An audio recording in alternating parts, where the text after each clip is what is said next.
I'm now going to ask Shannon to come up and have a chat about his personal experience.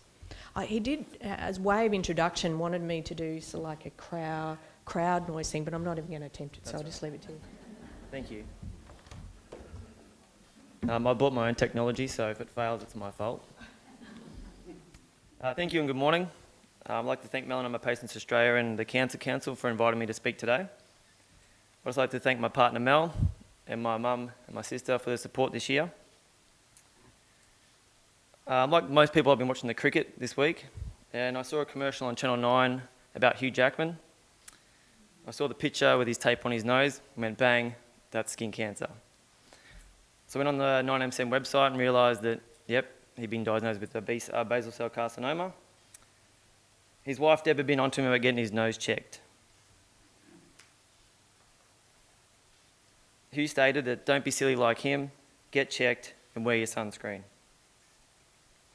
Now I don't wish skin cancer upon anyone, but I think having Wolverine as a spokesperson for skin cancer awareness would be great. It'll help.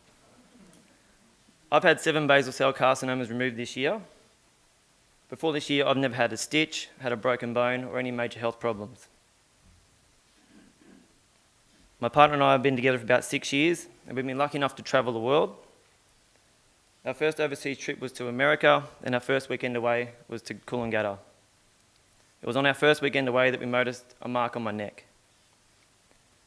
It looked like a sweat rash, so we thought nothing of it. I always thought it was from my training singlet, so I thought I'd leave it. It always just got a little bit worse after exercise, but just let it go.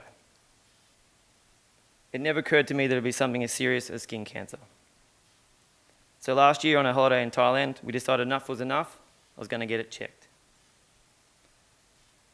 I pushed that damn button. By this stage, the mark on the left side of my neck had grown to about the size of a 20-cent piece, and the one on my right shoulder about a 10. So I booked an appointment when I got back with my local GP. I thought I'd go in there and she'd say, oh yeah, put some cream on it, it'll be gone in a few weeks. How wrong I was. I asked what she thought it was. Could be skin cancer, could be psoriasis. We'll do a biopsy and see how we go. Now I'm not afraid of needles, but having a needle going towards your neck is a little bit unsettling. Even worse is seeing the scalpel going towards it and hoping that that anaesthetic is working. So I had 3 stitches on the left side and 2 on the right. I got the results New Year's Eve. The marks were basal cell carcinomas, skin cancer. Mel was straight onto it. She called the Cancer Council and requested an information pack. They were great, they were informative and helpful, and the support they provided put us at ease. We received the information pack, and there it was, a picture of a BCC, exactly the same as the one on my neck. Now, I grew up in Victoria, where there's not a lot of sun smart campaigning down there. All you want to do in Victoria is you pretty much reach for a jumper and a beanie, not for a hat. So all my life I loved to play sport. As my mum will say, I was always running in and out of the house, grabbing a cricket bat, football, whatever I could get my hands on.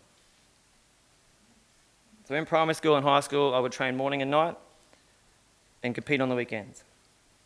At 22, I decided to become a personal trainer and follow my passion.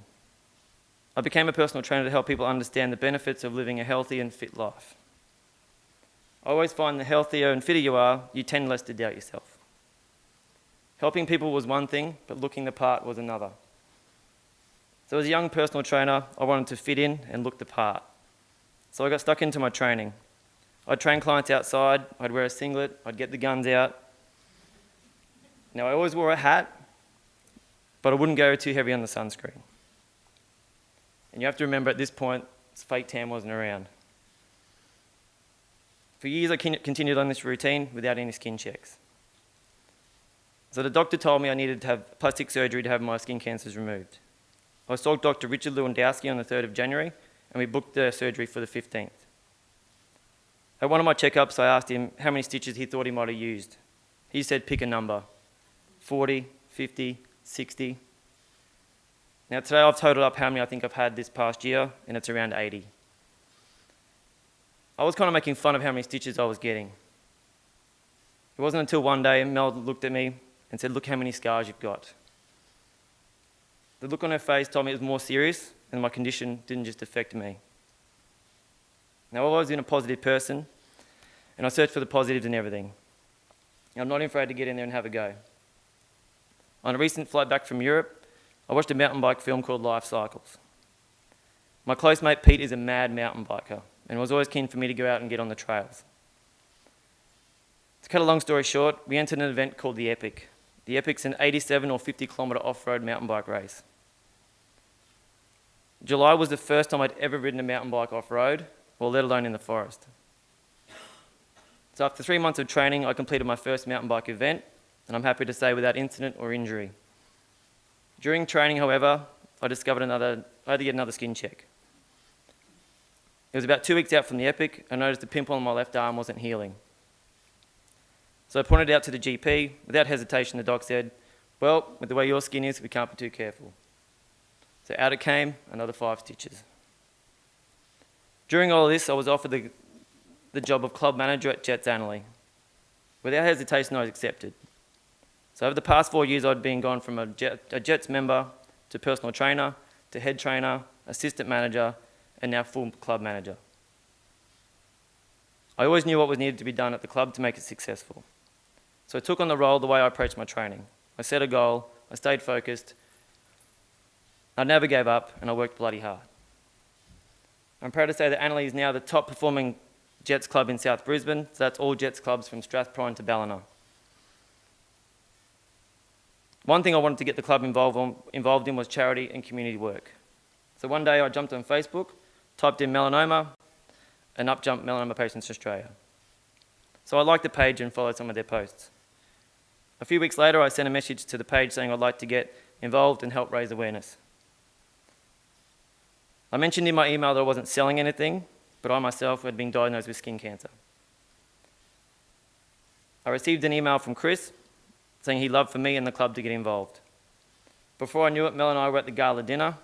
We heard some amazing stories of inspiration from other cancer patient sufferers. My little gym had donated a 3-month membership as a prize, and I was stoked to see our logo on the ballot paper and on the big screens during the event. Recently, during our annual Fit Week, I decided to raise money for MPA. I challenged my members to complete 1,000 kilometres on the treadmill. It was tough. The entire week was dedicated to skin cancer awareness. We had Pip, an MPA member, come in and set up a stall. I handed out Danger Son overhead stickers, MPA pens and armbands. I'm happy to announce that we reached our target of 1,000 kilometres within the week and we raised $500 for MPA. I'm not out of the woods just yet. I'm booked in mid-December to possibly have some more skin cancer removed from my right shoulder. Now at the peak of my skin cancer removal, I was covered in bandages. At one point I probably had 7 or 8 different types of bandages on. So I decided to get a tattoo. So I have the letters BCCs tattooed on the left side of my wrist. It's there forever. It reminds me every day of my condition and all the surgeries I went through and the fact that, like my skin cancer, it'll be with me forever. It also reminds me to cover up, always wear my sunscreen, and always remember, no hat, no play. Thank you.